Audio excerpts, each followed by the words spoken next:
Kita bicara bagaimana kelanjutan pendidikan di negara. Tanggal yang sama 1-4 juga di Gereja Pantekosta Pusat Surabaya. Ada lebih 800 anak-anak remaja pemuda se-Indonesia kumpul.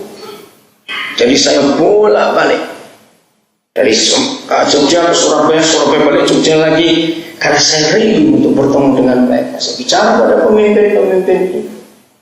Kalau kita ingin menjangkau Indonesia, memberkati Indonesia, jangkau orang miskin.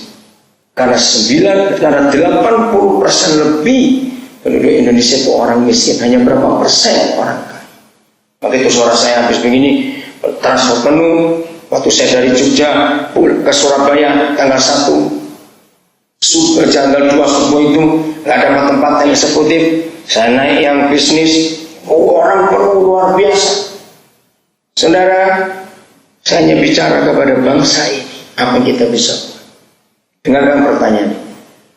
Menurut saudara, dengarkan ya, menurut saudara, Bapa di surga dan Tuhan Yesus itu lebih senang A.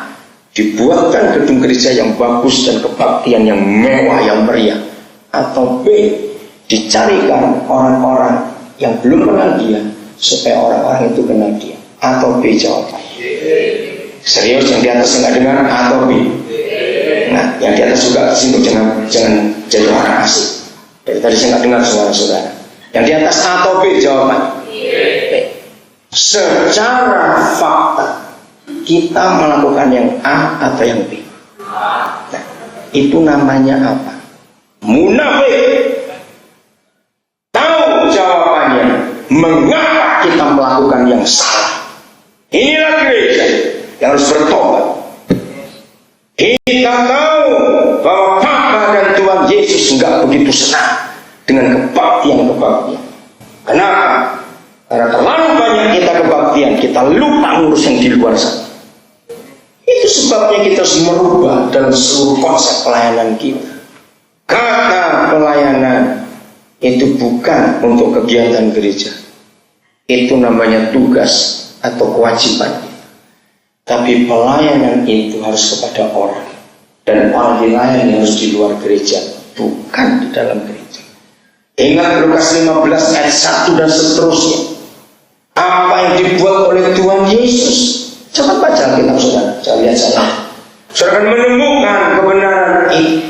Siapa yang biasanya datang kepada Yesus Tuhan kita? Siapa menurut kita saudara? Para pemungut cukai dan orang berdosa. Garis bawahi kata bias, jangan baca warta yang di atas, baca Alkitab. Kalian baca warta cuma untuk apa? Yang biasanya datang kepada Tuhan Yesus itu bukan orang benar, bukan orang kudus. Garis bawahi kata biasanya, berarti rutin, selalu, terus menerus.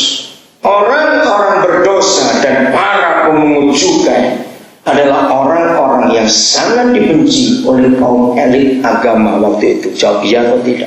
Imam-imam orang-orang Farisi itu nak lihat mereka. Tapi aneh, justru kepada Yesuslah mereka itu berani datang. Biasanya itu kata yang luar biasa. Berarti gereja yang benar adalah yang biasanya datang mendengar gereja itu khotbah. Itu adalah preman-preman, pelacur-pelacur, maling-maling, penjahat-penjahat di sekitar gereja itu ada. Katakan amin. Kapan mereka datang ke kita? Kapan mereka datang ke kita? Para pezina dan semuanya itu. Justru mereka takut ketemu kita. Mereka menjauh bertemu gereja. Kenapa? Karena konsep agama yang kita pakai.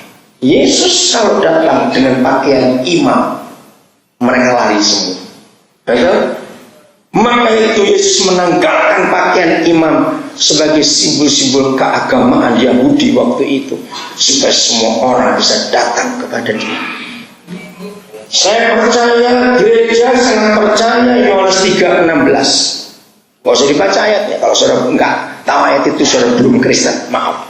Betul? Yohanes 3:16 itulah satu-satunya ayat yang membuat kita tahu kenapa Bapa mengasihi kita. Nah, kalau gereja tahu Yohanes 3:16, apa yang kita harus buat supaya dunia juga mengalami Yohanes 3:16?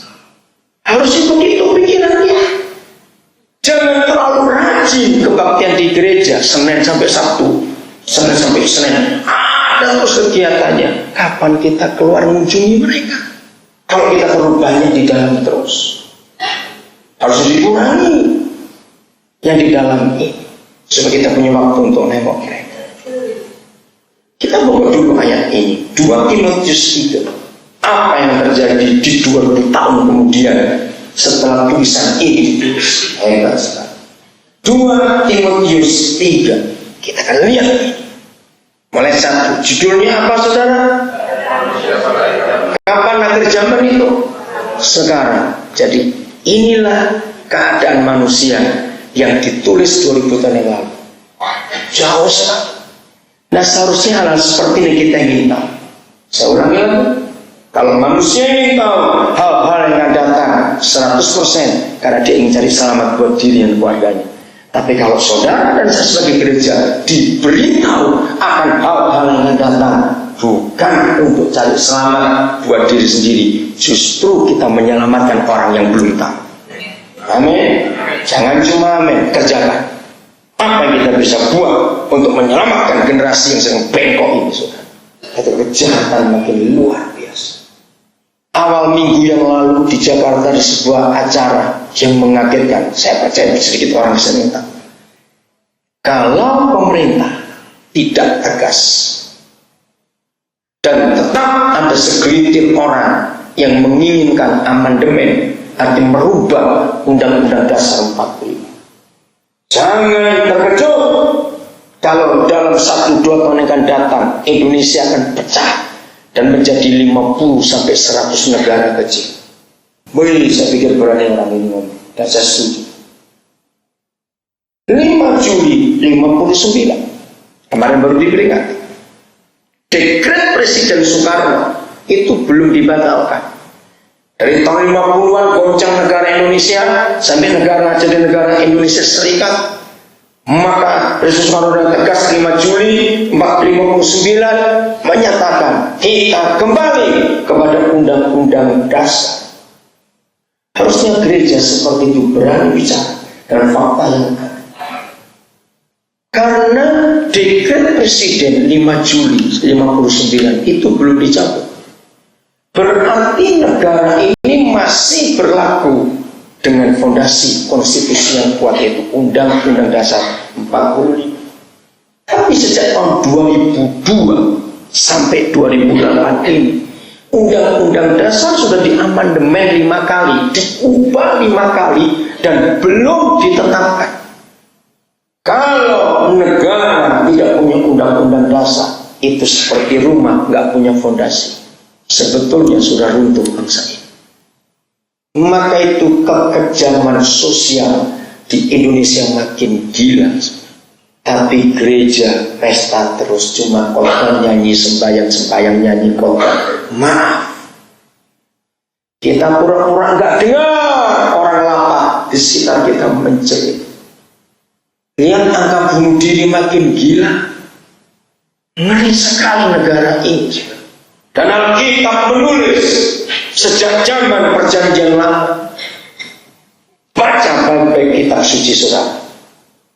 Apabila sebuah pemerintah tidak sanggup mensejahterakan rakyatnya, maka Alkitab berkata, orang benar di negara itu yang harus bertanggung jawab untuk ngurus rakyat. Katakan amin. Kalau saudara belum tahu faktanya, lihat ke Kejadian 19. Siapa Abraham itu terhadap Sodom Gomora? Dia bukan siapa-siapa. Abraham itu dari negara lain, Sodom Gomora negara lain. Mengapa ketika Yang Maha Kudus turun dari surga untuk melihat kebejatan bangsa itu? Mengapa pencipta alam semesta tidak cari mana rajanya, mana pemerintahnya, mana pemerintah Sodom Gomora? Mengapa dia cari ada orang benar nggak di sini?